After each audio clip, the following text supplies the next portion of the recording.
What does pop superstar Robbie Williams and David Icke have in common? At first glance, absolutely nothing. But by the end of this episode, you'll understand exactly why both names end up in the same conversation whenever the topic turns to one of the strangest and most unsettling theories on Earth: reptilians. And tonight, we're not just skimming the surface, we're putting the pieces together.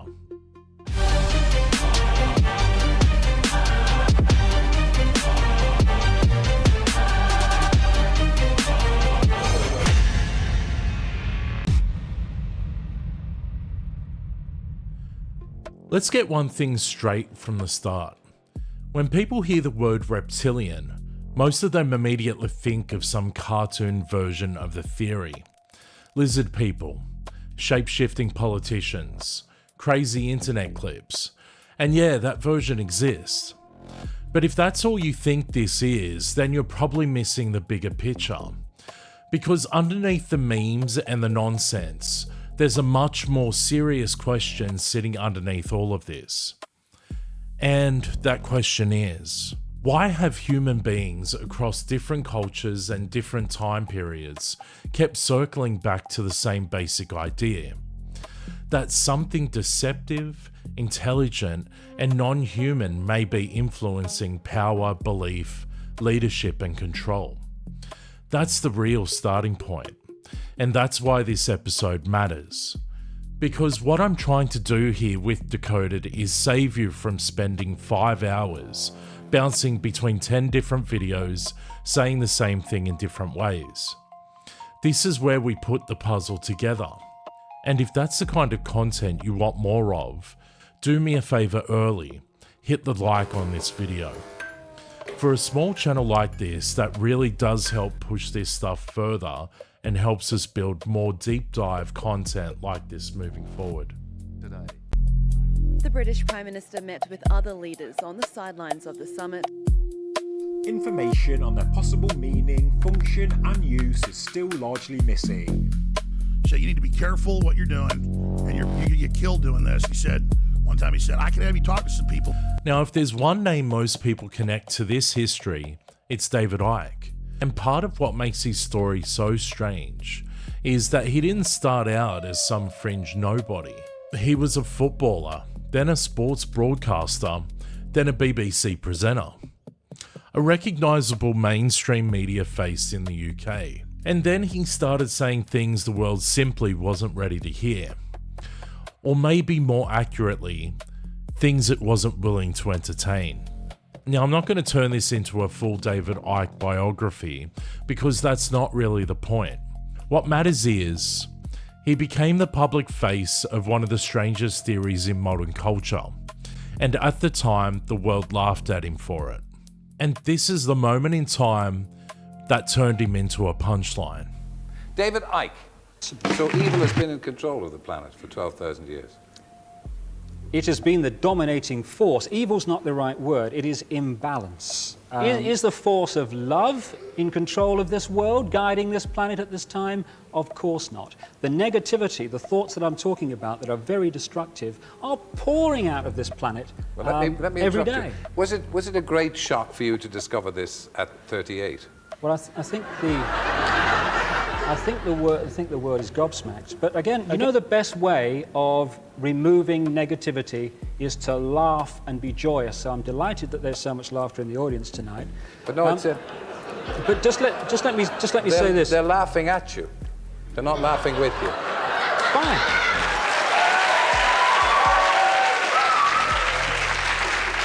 And the crazy thing is that clip hits very differently now.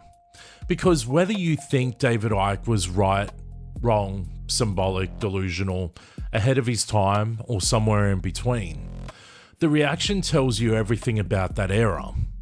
Back then, this kind of conversation got you laughed out of the room.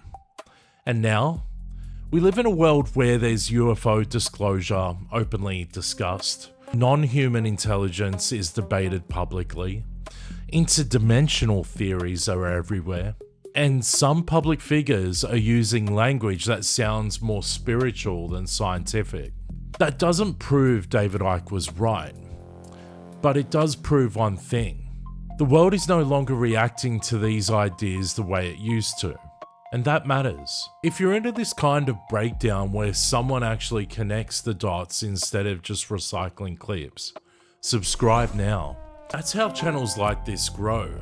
And it helps us keep building bigger, better investigations together. Now here's where it gets genuinely interesting. Because long before David Icke, long before YouTube, and long before internet rabbit holes, the serpent was already there.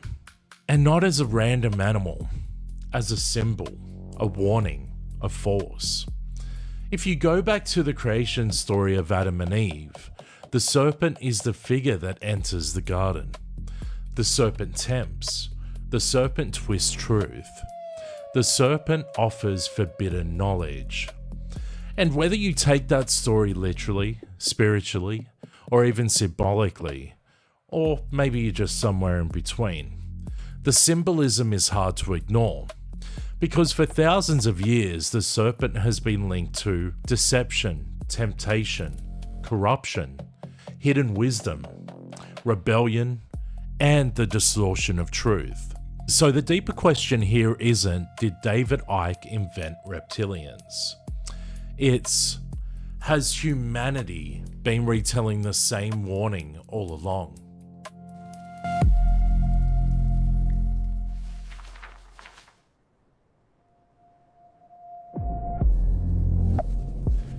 And then there's the Vatican. Specifically the Paul VI Audience Hall. This is a real building used for papal audiences and major Vatican events. But online it's become known as another name. The Serpent Hall. Because from certain angles, a lot of people believe the building looks uncannily like the inside of a giant serpent's head. The windows resemble eyes, the shape of the hall looks like scales, the center aisle feels like a tongue. You can even see the fangs at the front of the hall. And once you see it, it's very hard to unsee it. Now, to be fair, there is no official evidence that the hall was designed to represent a serpent, and mainstream descriptions simply describe it as a modern audience hall designed by Pierluigi Nervi and opened in 1971. But the reason people keep bringing it up is because once you connect it, the serpent, the creation story, deception, hidden influence, and one of the most powerful religious institutions on Earth, it stops feeling like a random visual coincidence and starts feeling like a symbol that never really went away.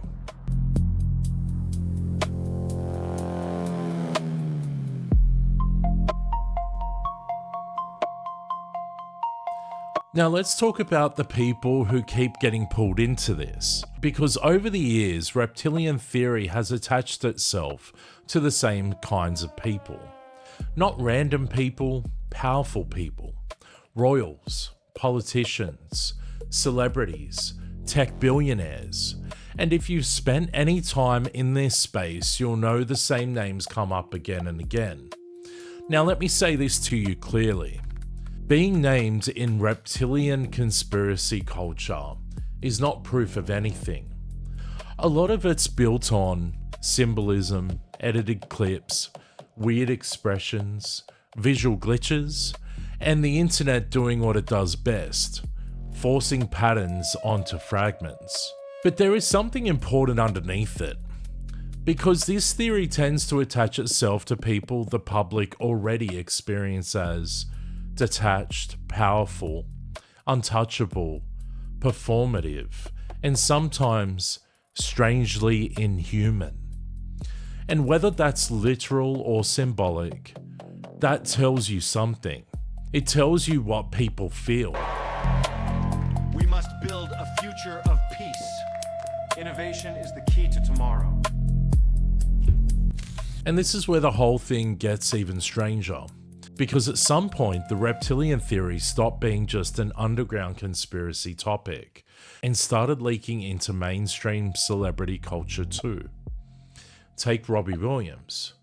Robbie has openly spoken for years about UFOs, strange experiences, and his fascination with things that sit outside the mainstream. And recently, during an Australian radio appearance, he made the kind of comment that instantly lights up the internet. He suggested that he may have potentially slept with a reptilian. Let me tell you this, right? Yeah. Take of this what you like. Yep. Yeah. I was in bed with a woman, and that's it. That's the end of my story. No, I was in bed with a woman, right? I'm lying on the pillow, and I'm looking at her face, right? Her face turned into what I could only describe as a reptilian. Oh, is it? My face went, oh my God. She looks at me and she says, I'm not a reptilian. Boom! Take it, make of that what you will. That's what happened. Now, whether that was humor, performance, half serious weirdness, or something he genuinely couldn't explain, that's not really the point. The point is, we've reached a moment in culture where a global pop star can casually reference reptilians, and people don't just laugh it off. They clip it, they share it, they dissect it. Because this theory has escaped the fringe, it now lives in pop culture itself. And once a theory gets there, it becomes much harder to kill.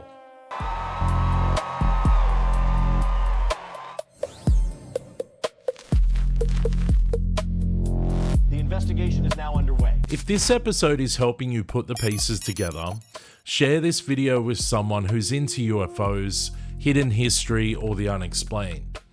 That stuff genuinely helps a small channel grow, and it helps us build a real community around this kind of content. And then we get to the clips, the eye shifts, the strange facial distortions, the freeze frames, the "did you see that" moments. This is one of the biggest reasons the reptilian theory survives online, because the internet is flooded with videos where someone swears a celebrity, politician, or public figure briefly stopped looking human. Now, in a lot of cases, there are very normal explanations for that.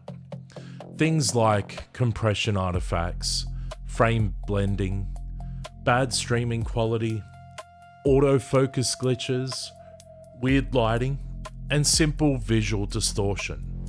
And yes, a lot of what gets shared in this space is rubbish, but that still doesn't explain why many people feel something is off.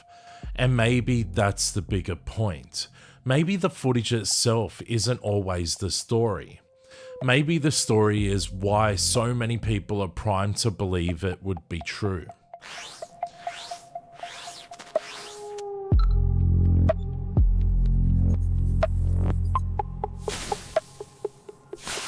Now, this is where I think the conversation gets much more important. Because if reptilians are real, and yes, I believe there is something real underneath this, then the real mystery isn't whether they exist. The real mystery is, why are they here? What do they gain from this kind of influence? And what would an alien or a non-human race actually want from humanity? And when you look at the theories people keep coming back to, they usually point to a few big directions. Some believe it's about control. Control of systems, control of leadership, control of belief, control of civilization itself. Others believe it's about the energy. That these entities feed off fear, chaos, trauma, conflict, or even human suffering. And then there's the darker possibility. That what matters most about humanity isn't just our biology. It's our consciousness, our spirit, our soul, our creative power. And if that's true, then this becomes much bigger than aliens in the sky. Because now we're talking about something that may have a direct interest in keeping humanity disconnected from what it actually is. And if that sounds extreme, Look at how often the themes stay the same. Deception, temptation, corruption, distortion, spiritual confusion, control. That's not random.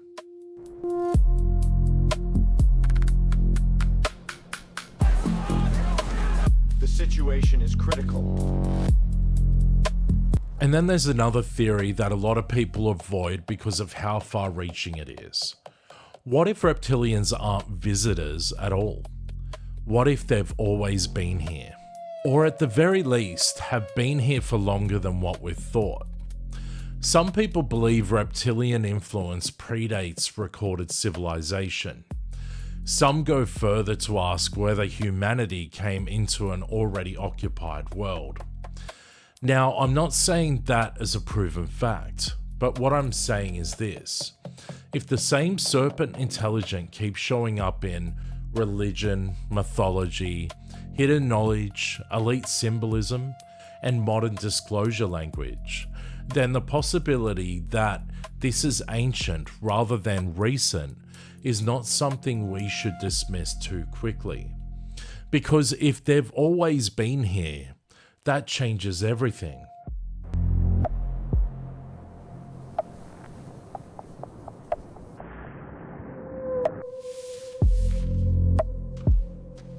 And this is where modern conversations start sounding a lot less like science fiction, and a lot more like something darker. Take JD Vance. In a recent interview, he said, "I don't think they're aliens, I think they're demons." And when he expanded on that, he framed the phenomenon through a Christian lens, not as visitors from another planet, but as part of a much older spiritual struggle. So you think they're demons? Well, look, I think that celestial beings who fly around, who do weird things to people, I mean, every great world religion, including Christianity, the one that I believe in, has understood that there are weird things out there. And there are things that are very difficult to explain. And I naturally go, when I hear about sort of extra natural phenomenon, that's where I go to, is the Christian understanding that, you know, there's a lot of good out there, but there's also some evil out there. And I think that one of the devil's great tricks is to convince people we never existed. Then you've got Congressman Tim Burchett, who recently said, "If they would release the things that I've seen, you'd be up all night worrying about or thinking about this stuff." And then he also said, "This country would have come unglued if they would have heard all I've heard." I'll just tell you this, if they would release the things that I've seen, you would stay up, you'd be up at night worrying about or thinking about this stuff. We just need to disclose it all. I'm sick of it. Well, I was brief. I'll just tell you this. I was brief last week on an issue, or excuse me, 2 weeks ago, and it would have set the earth on. This country would have come unglued, I think, if they would have heard all that I heard. Now think about that. Because if the truth was simply, we're not alone, there's craft in the sky, or even we've recovered non-human technology, would that really be the type of thing that is going to keep people awake at night? Or is the real truth darker than that? Is the fear not just something that is here, but something that may have been here for a very long time, influencing belief systems, religious leadership, maybe even us? And if that's true, then maybe the reptilian theory isn't the joke people think it is. Maybe it's a badly understood glimpse of something people were never supposed to actually see clearly.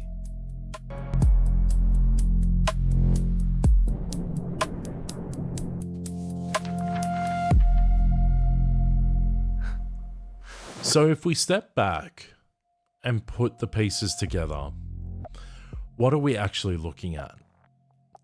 Because when you strip away the memes, the fake clips, the internet noise, and the obvious nonsense, some very specific patterns keep showing up.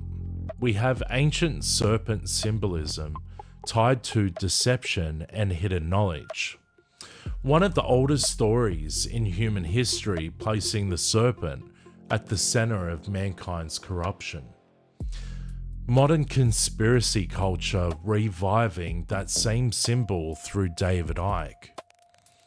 Institutions of power surrounded by imagery people can't stop linking back to the serpent.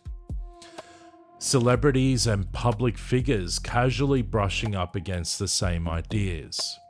And politicians and insiders hinting that the truth may in fact be much darker than the public expects. So my conclusion is this: I believe reptilians are real. But I don't think the cartoon version of the theory is the full picture. I think the reptilian idea may be our modern label for an ancient, deceptive intelligence that has influenced humanity for a very long time. And if that's true, then the biggest question isn't whether they exist. The biggest question is this: why? Why influence power? Why shape belief? Why attach to deception, corruption, temptation, and control? One answer is that humanity has something of an enormous value: consciousness, spirit, soul, or creative force, whatever language you want to use. And if that matters, then maybe the serpent story wasn't just a religious tale. Maybe it was an early warning. Maybe mythology, religion, modern disclosure, and the reptilian theory are not separate ideas at all. Maybe they're all different ways of describing the same thing. Different labels, same pattern.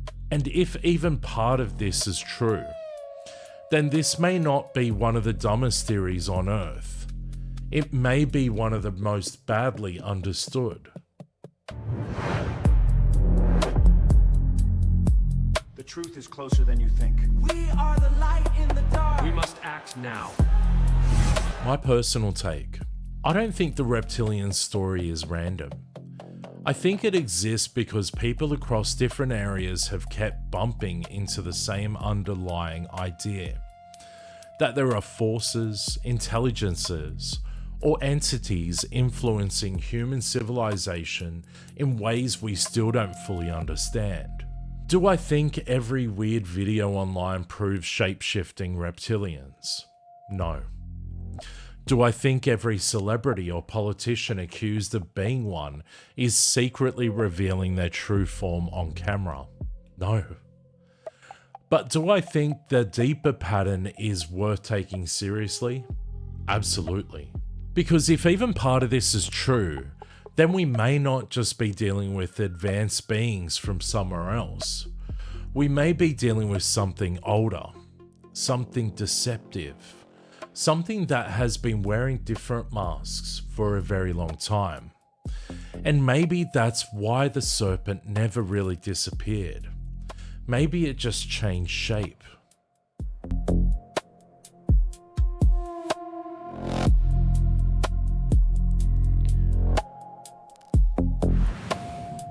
So now this is where I hand it over to you, not as a poll, but as a real question. If reptilians are real, what do you think they actually want? Do you think they want control, influence, energy, souls, or something even bigger? Get your answers into the comments for me. I do read them. I reply where I can. And your thoughts genuinely help shape where to go to next. And if you want to be a part of the rise of existence unknown, now is the time. Because likes, comments, shares, and subscriptions are not vanity for a small channel like this. They're what tells the platform this kind of content matters. And if that happens, I can keep pushing this further and making bigger, better content like this for all of us. So if you're into this kind of deep dive where we don't just look into the mystery, we actually try to understand what it all means, subscribe now, share the video, and help me build this into something huge.